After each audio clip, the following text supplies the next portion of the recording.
अंदर सभी बच्चों को नमस्कार, गुड मॉर्निंग।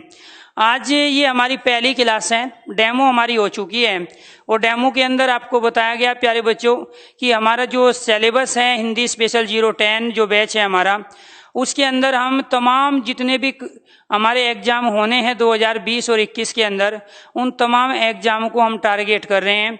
विशेष रूप से यूपीएसआई, एमपीएसआई और लेखपाल जो राजस्व निरीक्षक का है, उसमें हम प्यारे बच्चों अलग से उसका प्रैक्टिस सेशन हमेशा कंटिन्यू हम जारी रखेंगे।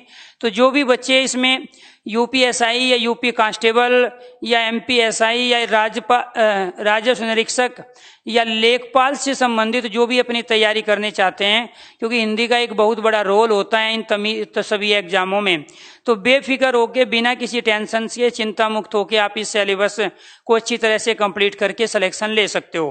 बिल्कुल चाहे राजस्थान पटवारी का हो, देखो मैं पहले ही ऑलरेडी पोस्टर के माध्यम से भी बता चुका हूँ, वर्बली आज मैं प्यारे बच्चों आपको बोल भी रहा हूँ और पीडीएफ भी मैं आज डाल दूंगा। इसमें सारा जो सिलेबस है, जितने भी वनडे एग्जाम होते हैं, वो सारा सिलेबस हमेशा स्पेशल जो बैच आते हैं उनमें हम कराते हैं, चाहे वो हमारा जीएस का हो, रीजनिंग है, मैथ है, या फिर प्यारे बच्चों इंग्लिश का हो, या फिर यहाँ हिंदी का जो बैच है जो आपने परचेज किया है, हम इसकी बात करें।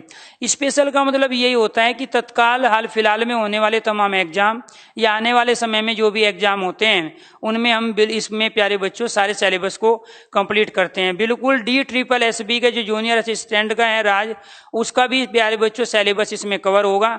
एक बार आप पीडीएफ खोल के जरूर देख लेना, क्लास के लास्ट में मैं वो सारा सिलेबस ऑलरेडी जो भी आपका है उसमें टॉपिक वाइज वो सारी की सारी चीजें मैं टॉपिक वाइज, सेक्शन वाइज उसमें मेंशन किया हूँ। उसी को देखने से पता चल जाएगा कि आपको इस बैच में जो भी पढ़ना है उसका केवल 60% 70% ही पढ़ना है, क्योंकि मैं तो प्यारे बच्चों इसमें वो टॉपिक भी कराऊंगा जो किसी एक ही एग्जाम में आते हैं, बाकी जगह नहीं आते हैं।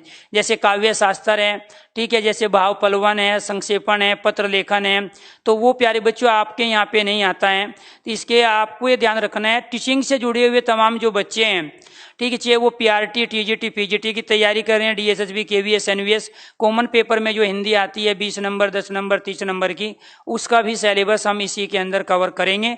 तो यहाँ आपको ध्यान रखना है कि कम से कम इस पूरे बैच में 50 क्लास होगी और उस 50 क्लासों के अंदर आपको ये ध्यान रखना है 3000 प्लस क्वेश्चंस हम प्रैक्टिस कराएंगे, जिसका दिन रहेगा हमारा फ्राइडे और सैटरडे का। टॉपिक वाइज क्वेश्चंस होंगे, कुछ प्यारे बच्चों हम मिक्स क्वेश्चंस लेंगे, अलग अलग जो एग्जामों में पूछा गया उनका सोल्यूशन बताएंगे कि किस तरह से इसका राइट आंसर ये हुआ है और बाकी के 3 राइट नहीं है, उसका कारण क्या है, उसका लॉजिक क्या है।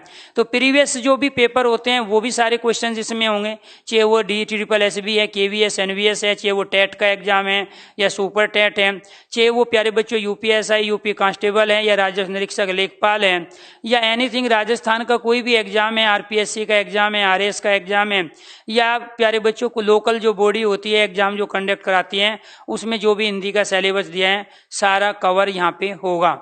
इस बात से आप निश्चिंत रहो। दूसरी चीज, पहला आज टॉपिक हम शुरू करते हैं प्यारे बच्चों, और वो टॉपिक है हमारा वर्णमाला। क्योंकि अब इससे पहले जो डेमो दी थी उसमें हमने एक झलक दिखाई थी कि हम प्यारे बच्चों किताब नहीं पढ़ाते, किताब पढ़नी होती तो हम ये बैच क्यों लेके आते। एकदम नए तरीके से हम चीज़ों को सामने रखते हैं, आप तभी हमसे समझ सकते हो चीज़ों को और जिंदगी भर के लिए हिंदी से अपनी 7 पीढ़ी को फ्री कर सकते हो, या आप अपने आप खुद फ्री हो सकते हो जब आपके पास जो पहले से जो नॉलेज है उसको आप साइड में रख के चलोगे। क्योंकि टीचर के पास ऐसी बहुत सारी चीज़ हैं जो किताबों में नहीं है, टीचर के पास ऐसे बहुत सारे कॉन्सेप्ट है जो किताबें नहीं समझा पाई, क्योंकि टीचर का अपना खुद का एक ऑब्जर्वेशन है, एनालिसिस है।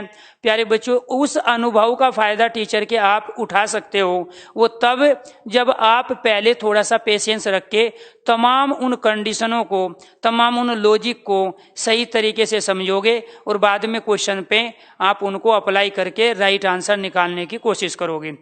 अब वो तो था एक डेमो, उसमें डेमो में ये उठाया, बच्चों की डिमांड थी कि मैं हर जो भी बैच मेरे आते हैं 10वां बैच है, मैं उसमें एक नया टॉपिक लेता हूँ, ताकि जो बच्चे इस बैच को परचेज करना नहीं चाहते, ठीक है, उनके लिए भी एक टॉपिक का रिवीजन हो जाए या उनके लिए भी एक नया टॉपिक यूट्यूब पे चला जाए, ताकि वहां से वो हेल्प लेके अपने उन चीज़ों को कर सकते हैं। पुराने बच्चों के लिए जो स्पेशल हिंदी 4 और 6 के बच्चे हैं, कम से कम 45% चीजें इस बैच में अलग मिलेगी। 45% एग्जाम्पल अलग होंगे, 45% से ज्यादा क्वेश्चंस की प्रैक्टिस होगी। 45% अपने आप में बहुत बड़ा हो जाता है प्यारे बच्चों। तो ये दूसरी सबसे बड़ी खासियत ये है कि पुराने बैच की आप लोगों की वैलिडिटी समाप्त हो गई है, ना वो वीडियो आपके पास है ना नोट्स हैं। यहाँ नोट्स नए सिरे से बने स्मार्ट बोर्ड के आधार पे, इसलिए नोट्स भी एकदम नए हैं। तो सन्नी और बाकी जो पुराने बच्चे इस बैच को खरीदे हैं तो उन्होंने अच्छा ही किया, क्योंकि एक तो सिलेबस भी अलग है, बहुत सारी चीज ऐसी है जो बैच 4 में नहीं कराई गई थी, क्योंकि वहां ऑलरेडी हमने बताया था कि हम पर्टिकुलर इस भर्ती को टारगेट कर रहे हैं। तो वहां ऐसे ही हम कह रहे हैं कि टारगेट हम 3 भर्तियों को कर रहे हैं, लेकिन सिलेबस हम सबका करवा रहे हैं। तो टारगेट का मतलब ये हुआ कि हम प्रीवियस के जो क्वेश्चंस लेंगे उसमें यूपीएसआई के, एमपीएसआई के, लेखपाल के, राजस्व निरीक्षक के, DSSB, एनवीएस, केवीएस के लास्ट ईयर के जो क्वेश्चंस है वो मिक्स क्वेश्चंस हम उठाएंगे प्रैक्टिस के अंदर। और पर्टिकुलर प्यारे बच्चों हम टॉपिक वाइज प्रैक्टिस करवाएंगे। आज मान के चलो मैं वर्णमाला पहले आज यहाँ पे पढ़ा रहा हूँ, तो वर्णमाला से कम 90 क्वेश्चंस की मैं प्रैक्टिस कराऊंगा, और उसमें तमाम में वेराइटी आएगी जो राजस्थान पटवारी में पूछी जाएगी, राजस्थान कांस्टेबल में पूछी जाएगी, यूपी, एमपी, राजस्थान, बिहार के कांस्टेबल में पूछी जाएगी। कुछ बचता ही नहीं है। आरओ, एआरओ और यूपी पीसीएस का जो प्री वाला पेपर होता है, इससे आप प्यारे बच्चों ऑब्जेक्टिव टाइप जो पेपर होते हैं, मेंस में भी ऑब्जेक्टिव होता है हिंदी का पेपर, आरओ, एआरओ में एक, तो वो पेपर आप कवर कर सकते हो। तो डिस्क्रिप्टिव जो हिंदी है लिखित वाली, जिसमें हिंदी साहित्य का इतिहास भी आता है, ठीक है, वो नहीं कराएंगे। बाकी दुनिया में हिंदी का जो भी सिलेबस किसी भी भर्ती का है उसका एक एक पॉइंट, एक एक टॉपिक, एक एक सब टॉपिक इसके अंदर होगा, और वो आपकी डिमांड के आधार पे भी वो टॉपिक कराया जाएगा। मान के चलो कोई टॉपिक आपको दोबारा से पढ़ना है, मान के चलो कोई टॉपिक केवल और केवल आपकी भर्ती में आता है, बाकी जगह नहीं आता है, तो उस एक बच्चे की वजह से भी वो तमाम टॉपिक प्यारे बच्चों इसमें लेंगे। लेकिन साहित्य का जो रोल है वो तो कराएंगे बेटे हिमांशु, वो तो हिंदी के प्रसिद्ध कवि लेखक वो कराएंगे, काव्य शास्त्र के क्वेश्चन आते हैं एमपी में वो भी कराएंगे, भाव पलवन आता है, संक्षेपण आता है आपके यहाँ, ठीक है, जो बाकी जगह नहीं आता है। आपके यहाँ काव्य शास्त्र है, काव्य का हेतु, ठीक है, काव्य के लक्षण है, ठीक है, वो जो आते हैं केवल और केवल आपके यहाँ आते हैं, बाकी जगह नहीं। लेकिन मैं कह रहा हूं ऐसे टीचिंग वाले जो बच्चे हैं उनके यहाँ पेडागोजी आती है, बाकी किसी एग्जाम में नहीं आएगी। सीटेट के एग्जाम को छोड़कर पेडागोजी कहीं नहीं पूछी जाती। यूपी के जो एग्जाम है वहां टीचिंग एप्टीट्यूड आता है, तो हम वो हिंदी का टीचिंग एप्टीट्यूड और हिंदी की पेडागोजी भी पढ़ाएंगे, जबकि वो किसी दूसरे बच्चों के पेपर में नहीं आएंगे। तो कहने का मतलब जो भी आपका सिलेबस है उसका एक एक टॉपिक और सब टॉपिक यहाँ पे इस बैच में लिया जाएगा। और टॉपिक कर देते हैं शुरू, और वो है प्यारे बच्चों हमारा वर्णमाला। तो पहले यहीं से शुरू करते हैं।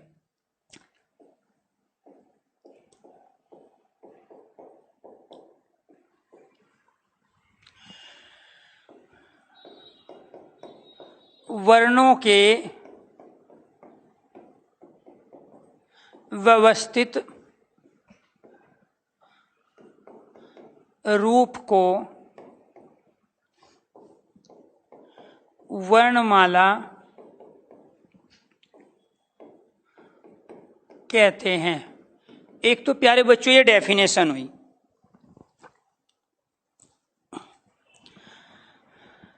दूसरा, आखिरकार ये वर्ण हैं क्या? वर्ण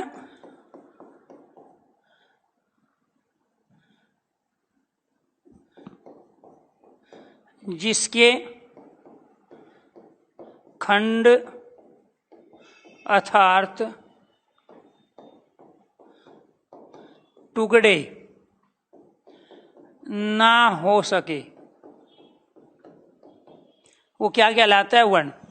जैसे प्यारे बच्चों यहाँ कै एक वर्ण है, अगर मैं इसको इस रूप में लिख दूं तो आप इसको वर्ण नहीं मानोगे।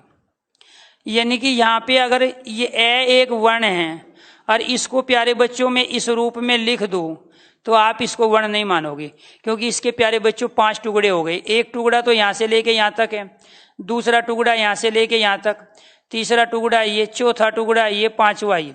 तो ये वर्ण नहीं कहलाएंगे। वर्ण केवल और केवल ये कहलाएगा, वर्ण ये कहलाएगा। क्यों? क्योंकि प्यारे बच्चों इसके टुकड़े नहीं हो सकते, आप इसको कह नहीं मानोगे। आप ये जो 4 टुकड़े इसके हुए हैं इसको आप वर्ण नहीं कहोगे। तो जिसके खंड अर्थात टुकड़े ना हो सके वो क्या कहलाता है? वर्ण कहलाता है। इसके बाद इसको कहते हैं प्यारे बच्चों, दूसरा नाम इसका होता है अक्षर। वर्ण का मौखिक रूप, वर्ण का जो मौखिक रूप होता है वो क्या कहलाता है? अक्षर। दूसरा जो पॉइंट है,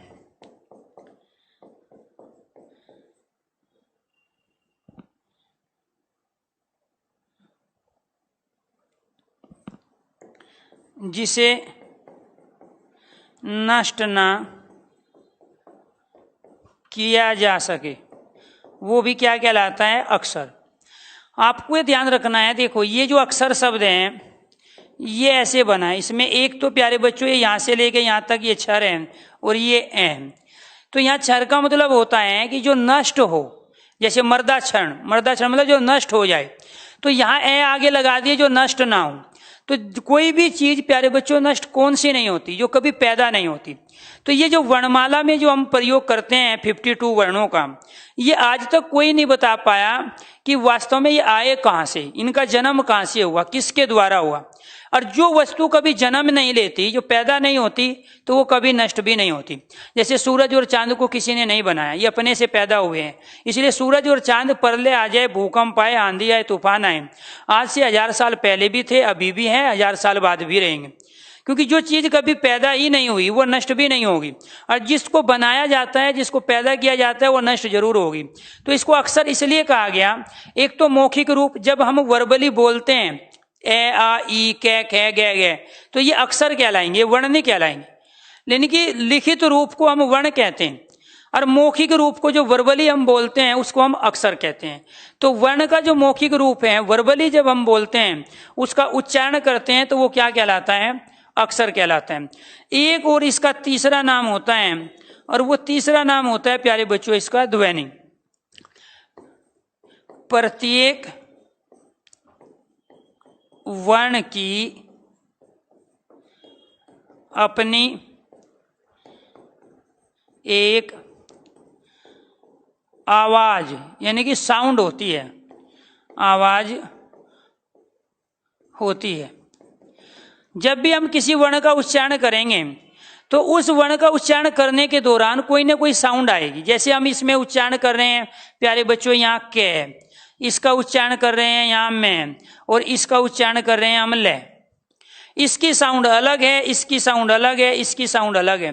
तो जब साउंड अलग अलग आई, आवाज अलग अलग हुई, तो इस वजह से ये क्या कहलाया? ध्वनि कहलाया। तो अब क्वेश्चंस यहाँ अपने आप में ये बने, एक तो प्यारे बच्चों यानी कि डेफिनेशन वाले, और दूसरा जो क्वेश्चंस बने कि जो वर्ण है उसी को हम अक्षर भी कहते हैं, उसी को हम ध्वनि कहते हैं। तो प्रत्येक वर्ण की अपनी एक आवाज होती है, अपनी एक साउंड होती है, उसके उच्चारण करने से कोई ना कोई एक साउंड निकलती है, और वो साउंड डिफरेंट होती है। और जब साउंड डिफरेंट हुई तो इसी वजह से उसको एक और नाम दे दिया गया, वो दे दिया गया ध्वनि। अब आपको ये ध्यान रखना है, पूरी वर्णमाला में जो भी कॉन्सेप्ट आए वे सारे के सारे दो तरीके से निर्धारित किए गए। कुछ तो व्याकरण शास्त्रियों ने अपना मत विचार व्यक्त किया, और कुछ भाषा वैज्ञानिकों ने। तो प्यारे बच्चों, भाषा वैज्ञानिक ने भाषा की संरचना, उसके स्वरूप को एक अलग तरीके से परखा, और व्याकरण शास्त्रियों ने एक अलग रास्ता तैयार किया। तो वहां जहां पर ये दोनों के प्यारे बच्चों वास्तव में विचार भिन्न भिन्न हो जाते थे, तो वो चीज बन जाती थी अपवाद। वो क्या बन जाती थी? अपवाद, कि ऐसा हो भी सकता है और नहीं भी, वो कहलाती है अपवाद। लेकिन जहां पे दोनों सहमत हो जाए किसी एक कंडीशन पे, वो प्रमाणिक और साइंटिफिक तरीके से चीजों को प्रूफ माना गया। तो यहाँ ये डेफिनेशन थी। इसके अलावा जो क्वेश्चंस बनेंगे यहाँ से, वो क्वेश्चन ये बनेगा कि भाषा की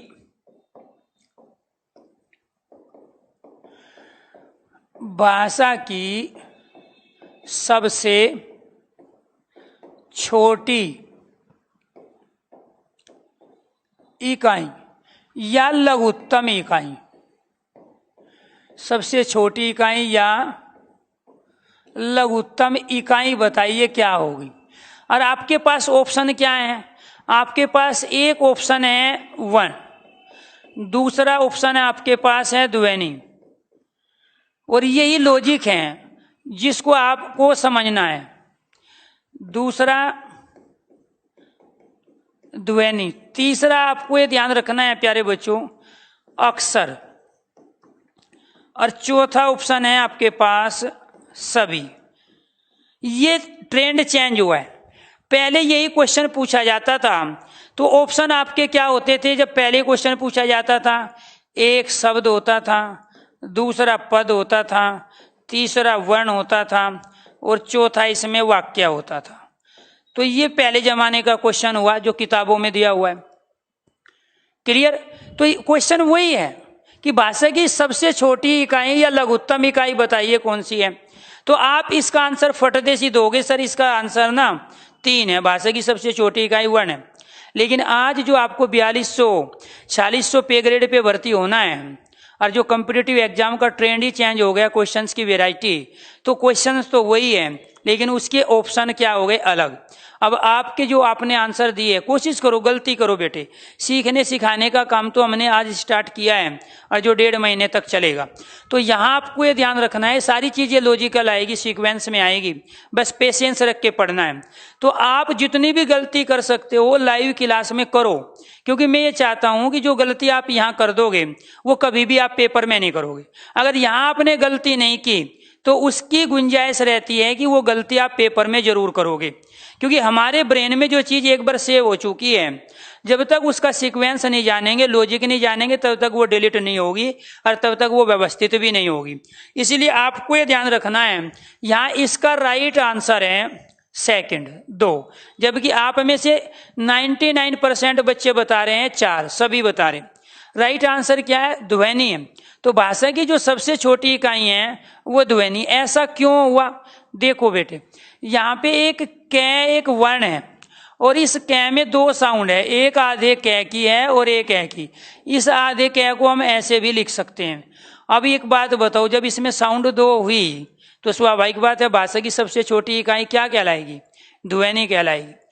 तो जब ऑप्शन में ध्वनि नहीं होगा तब राइट आंसर वर्ण होगा, और जब वर्ण और ध्वनि दोनों ऑप्शन में नहीं होगा तब अक्षर होगा, और जब अक्षर भी नहीं होगा तब भाषा की लघुत्तम इकाई, सबसे छोटी इकाई शब्द कहलाएगा। ये लॉजिक जिसको पता है उसका ये प्यारे बच्चों क्वेश्चन हो गए तैयार। यानी कि वहां पर जब तक ऑप्शन में ध्वनि है राइट आंसर ध्वनि, और जब ऑप्शन में ध्वनि नहीं होगा राइट आंसर वर्ण, और जब वर्ण और ध्वनि दोनों नहीं होगा फिर अक्षर, और जब अक्षर भी नहीं होगा तब फिर क्या होगा प्यारे बच्चों? शब्द। वाक्य कभी भी भाषा की सबसे छोटी या लघुत्तम इकाई नहीं हो सकती। हाँ, तो हनी की फीस नहीं कट रही, कट जाएगी बेटे, वो आ जाएगा। आप कोशिश करो, 1-2 दिन कई बार समय लग जाता है। हाँ, मैंने बताया पेशेंस रखना। देखो, आपने हम पे भरोसा किया है, हम अपने इस सिस्टम पे भरोसा कर रहे हैं जो कि एक प्यारे बच्चों एक मशीन है। अब ये मशीन हमें भी धोखा दे सकती है कभी, ठीक है? तो इसीलिए थोड़ा उस भरोसे को लास्ट तक बनाए रखना है, और लास्ट में आप इतने खुश होके हिंदी से जिंदगी भर के लिए फ्री हो जाओगे कि दोबारा से आपको रिवीजन भी करने की आवश्यकता नहीं होगी। इसीलिए जिन बच्चों को कुछ टेक्निकल प्रॉब्लम आती है, जैसे एक बच्चा कह रहा है सर आवाज नहीं आ रही है, इसका मतलब बेटे आपके पास ना अभी नेट नहीं है, आप फ्रीक्वेंसी में नहीं हो जहाँ पे स्पीड हो नेट के। क्योंकि जब आपके पास नेट की शॉर्टेज होगी तो स्वाभाविक बात है आपको वीडियो भी सही नहीं चलेगी, या रुक रुक के चलेगी, या साउंड भी आपको क्लियर नहीं आएगी। अदरवाइज यहाँ से कम ही दिक्कत होती है, एक आध बार कभी ऐसा होता है। अब क्वेश्चन क्या बना, इसके आधार पे हम क्या समझे कि इनमें सबसे पहले क्या आएगा? इनमें सबसे पहले आएंगे प्यारे बच्चों ध्वनि, और ध्वनि के बाद नंबर किसका आएगा? वर्ण, और वर्ण से फिर क्या होंगे प्यारे बच्चों? अक्षर बनेंगे। अक्षर से फिर क्या बनेंगे? शब्दांश, और शब्दांश क्या होते हैं? उपसर्ग। उपसर्ग को भी तो शब्दांश कहते हैं, और इनसे क्या बनते हैं? फिर शब्द बनते हैं। क्लियर? और इसके बाद जो नंबर आएगा शब्द के बाद, वो क्या आएगा प्यारे बच्चों? पद का नंबर आएगा। किसका आएगा? पद का। क्लियर? और पद से क्या बनेंगे? पदबंध बनेंगे। और पदबंध का अर्थ क्या होता है? वाक्यांश, यानी कि उपवाक्य। इसको क्या कहते हैं? वाक्यांश या उपवाक्य। क्लियर? इसी को क्या कहते हैं प्यारे बच्चों? शीर्षक, यानी कि टाइटल। और इससे क्या बनेगा? फिर वाक्य बनेगा। वाक्य भाषा की सबसे बड़ी इकाई है और ध्वनि भाषा की सबसे छोटी इकाई है। क्लियर? दूसरी चीज, इस वाक्य से क्या बनेगा प्यारे बच्चों? वाक्य से बनेगा अनुच्छेद। वाक्य से क्या बनेगा? अनुच्छेद, यानी कि पैराग्राफ। और अनुच्छेद से क्या बनेगा प्यारे बच्चों? अध्याय, यानी कि चैप्टर। और अध्याय से क्या बनेगा प्यारे बच्चों? रचना। रचना मतलब कोई भी पुस्तक बनेगी, काव्य बने। इसका मतलब ये हुआ आपको एक पुस्तक लिखने के लिए इन सब की नॉलेज होनी चाहिए। ठीक है? किस किस की? ध्वनि की, वर्ण की, अक्षर की, शब्दांश की, शब्द की, पदबंध की, वाक्य की, अनुच्छेद की, अध्याय की, रचना की। जो मैं ओब्लिक दे के लिख रहा हूं उनका मतलब एक ही है। जब यहां मैंने ओब्लिक दे दिया ना, जिसे हम पदबंध कहते हैं, इस पदबंध का ही दूसरा नाम वाक्यांश। वाक्यांश मतलब सब सेंटेंस। ठीक है? जैसे उसने कहा, ये उसने कहा क्या हो गया? ये उपवाक्य हो गया, सब सेंटेंस हो गया। ठीक है? जैसे फिल्मों के नाम नहीं होते हैं, वो शीर्षक है, वो उपवाक्य होते हैं। ऐसे ही फिर वह स्कूल जाता है, ये वाक्य हो गया। इन्हीं अनेक वाक्यों को जोड़ेंगे। वह स्कूल जाता है, कक्षा 7 में पढ़ता है, उसका नाम मोहन है, ये अनुच्छेद बन गया। अनुच्छेद से क्या बनेगा? फिर चैप्टर बनेगा, पार्ट बनेगा। और फिर पार्ट जब एक जगह इकट्ठे हो जाते हैं तो रचना, पुस्तक बनती है। तो ये हो गए बढ़ते हुए क्रम में, अर्थात आरोही क्रम में। और यही क्वेश्चन रीजनिंग में भी पूछा जाता है और यही क्वेश्चन स्टेटमेंट में भी पूछा जा रहा है फिलहाल के एग्जामों में। तो ये आपको ध्यान रखना है प्यारे बच्चों। अगर वो पूछे भारत भाषा की सबसे छोटी इकाई बताइए, या भाषा के स्थान पर वो यहाँ वाक्य का प्रयोग करे, वो किसी का भाषा जरूरी नहीं है, वो कहेगा कि वाक्य की सबसे छोटी या लघुत्तम इकाई बताएं। तो अगर ऑप्शन में ध्वनि है तो राइट आंसर ध्वनि, ध्वनि नहीं है तो फिर वर्ण, वर्ण नहीं है तो फिर अक्षर, अक्षर नहीं है तो फिर शब्दांश अर्थात उपसर्ग, और उपसर्ग नहीं है तो शब्द। क्लियर? ये तो रही भाषा की सबसे छोटी इकाई। भाषा की सबसे बड़ी इकाई क्या होती है? वाक्य। दूसरा जो क्वेश्चन बनता है यहां से, एक क्वेश्चन तो हमारा ये हुआ, दूसरा क्वेश्चन क्या हुआ? भाषा की वर्धतम या बड़ी इकाई। इकाई मतलब यूनिट। वो क्या होता है प्यारे बच्चों? वाक्य। वो क्या होगा? वाक्य होगा। क्लियर? वर्धतम मतलब होती है सबसे बड़ी, विशाल। जैसे कहते हैं ना विशालकाय जानवर, यानी कि हाथी। तो जो विशाल के सेंस में हम प्रयोग करते हैं, सबसे बड़ी की सेंस में करते हैं, उसको क्या बोलते हैं? वर्धतम। तो भाषा की वर्धतम यानी कि सबसे बड़ी इकाई जो होती है वो वाक्य है, और सबसे छोटी इकाई क्या होती है? ध्वनि। तो ये रहे हमारे दो क्वेश्चन। इसके बाद जो क्वेश्चन यहां से आता है वो क्वेश्चन होगा प्यारे बच्चों वर्ण के भेदों से। ये तो हमने वर्णों के बारे में चर्चा कर ली, वर्ण के भेद। और वर्ण के अपने आप में 2 भी भेद होते हैं और 3 भी होते हैं। अब इसका कारण क्या है? अब ये 213 नहीं है, ये तो 2 या 3, उसको समझो लॉजिक को क्या है। एक तो होते हैं प्यारे बच्चों वर्ण में स्वर वर्ण, दूसरे होते हैं व्यंजन वर्ण, और तीसरे हम प्रयोग करते हैं अयोगवाह। क्या करते हैं? अयोगवाह वर्ण। जैसे अगर हम स्वर की बात करते हैं तो प्यारे बच्चों, तो वे कौन कौन से वर्ण होते हैं? एक तो ये ए, आ, ई, बड़ा ई, इसके बाद में छोटा ऊ, बड़ा ऊ, ये वाला री, ए, बड़ा ए, औ, ये वाला औ। क्लियर? हिंदी में ये होते हैं। ठीक है? 11। संस्कृत में 13 होते हैं। इनमें से एक ये आ जाता है 12वां और एक ये 13वां आ जाता है। ये कहाँ होते हैं? दोनों संस्कृत में। तो कुल होते हैं 13, हिंदी में प्रयोग होते हैं 11। क्लियर? 4 4 8, 8 और 3 11 हो गए। अब इनके बारे में भी बताएंगे ये क्या है। इसके अंदर क्या होते हैं प्यारे बच्चों? एक होता है स्पर्श व्यंजन। क्या होते हैं? स्पर्श व्यंजन। ये कैसे लेकर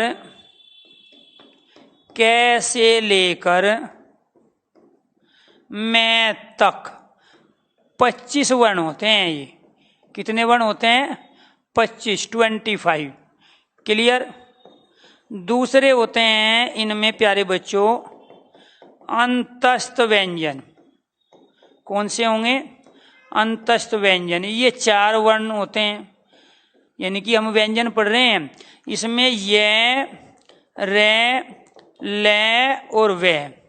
इसके बाद तीसरे जो होते हैं वो होते हैं ऊष्म। इसका दूसरा नाम उष्मान भी होता है, ऊष्म व्यंजन। तो ये इसकी भी संख्या कितनी होती है? 4। और ये कौन कौन से होते हैं? तीनों तरह के से और एक ये हैं। और एक इसमें चौथा होता है संयुक्त व्यंजन। ये भी व्यंजन में आता है, संयुक्त व्यंजन। तो संयुक्त व्यंजन की जो संख्या होती है वो भी 4 वर्ण होते हैं। प्रयोग हम 5 का करते हैं। कौन कौन से? एक तो प्यारे बच्चों ये होता है, दूसरा ये, तीसरा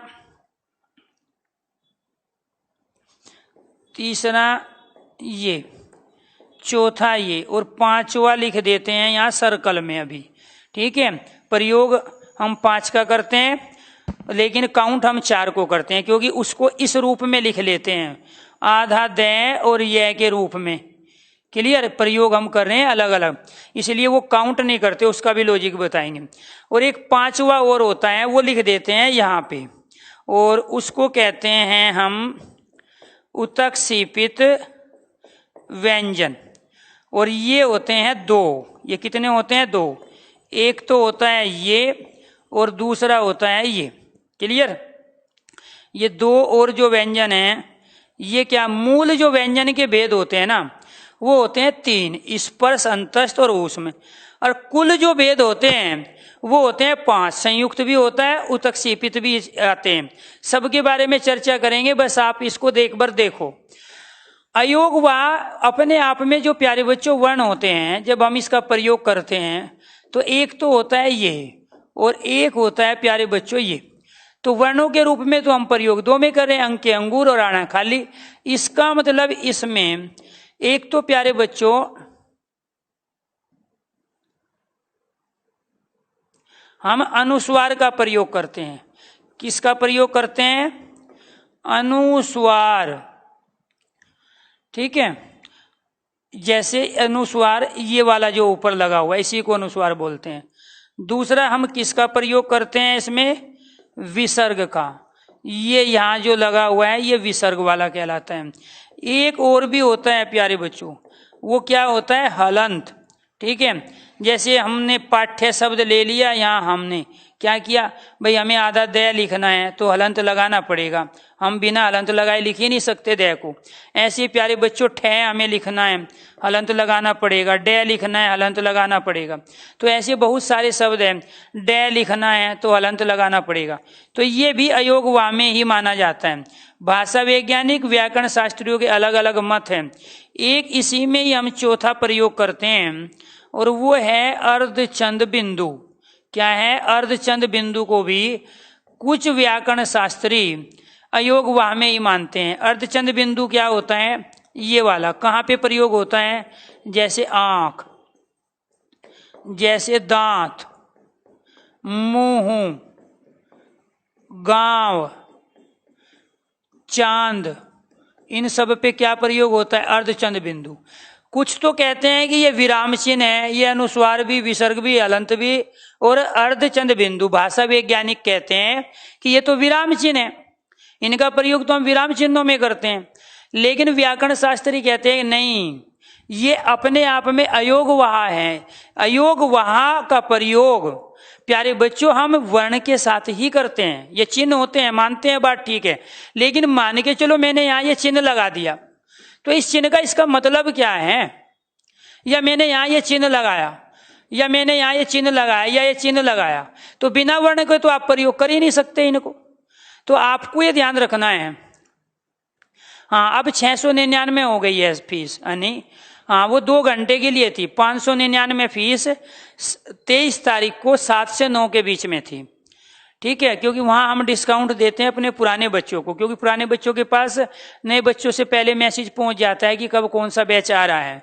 अगर कोई पुराना बच्चा वो आपके लिए भी थी, अगर वो आपको इन्फॉर्मेशन थी तो उस समय 7 से 9 के बीच में 23 तारीख जिसने भी पेमेंट किया है वो 599 ही पेमेंट हुआ है। उसके बाद 100 रुपये बढ़ गई। अगला जो बैच आएगा तो उसमें हो सकता है यही फीस रहे या फिर 100 रुपया और बढ़ जाए। ठीक है, तो वो प्यारे बच्चों एक हमारा जो मैनेजमेंट है वो तय करता है उस चीज को। ठीक है, हाँ वीओडी बिल्कुल मिलेगी बेटे। ठीक है, बिल्कुल मिलेगी। पुराने बैच मान के चलो किसी का पेपर, देखो हमारे लिए ना यहाँ एक एक बच्चा महत्वपूर्ण होता है। ठीक है, अगर किसी का हम सिलेबस कंप्लीट करेंगे 1.5 महीने में, सिलेबस कंप्लीट करेंगे 40 से लेके 50 क्लास के बीच में, और 40 क्लास तो एक दिन में हो नहीं सकती, वो तो रोज तो एक ही क्लास होगी ना। लेकिन कोई एग्जाम आ जाता है, कोई एग्जाम की डेट आ जाती है अचानक, और हमें पता है कि हमारे से जो बच्चे पढ़ रहे हैं उसमें से बहुत सारे बच्चे ऐसे हैं जो उस एग्जाम को दे रहे हैं, तो उस कंडीशन में भी हम पुराना जो बैच है हमारा उसकी सारी वीडियो उठा के डाल देते हैं आपके बैच में। जिसको आपको फटाफट पढ़ना है वो उस वीओडी को खोल के भी पढ़ सकता है। अदरवाइज ये सारी वीडियो आप प्यारे बच्चों आपके पास रिकॉर्डेड रहती है, और ये सारी आपके पास रिकॉर्डेड मार्च तक रहेगी। ये 6 महीने की हम वैलिडिटी दे रहे हैं, तो अक्टूबर, नवंबर, दिसंबर, जनवरी, फरवरी, मार्च में आपके 6 महीने कंप्लीट होंगे। सितंबर को हम काउंट कर ही नहीं रहे। उसके बाद भी हमें लगता है कि मार्च के बाद अप्रैल में कोई पेपर है तो फिर हम 1 महीना और एक्स्ट्रा बढ़ा देते हैं, तो उसमें तो आपको टेंशन लेने की, कहने की, बताने की जरूरत ही नहीं है। प्रैक्टिस बैच हमारा एक अलग से आएगा।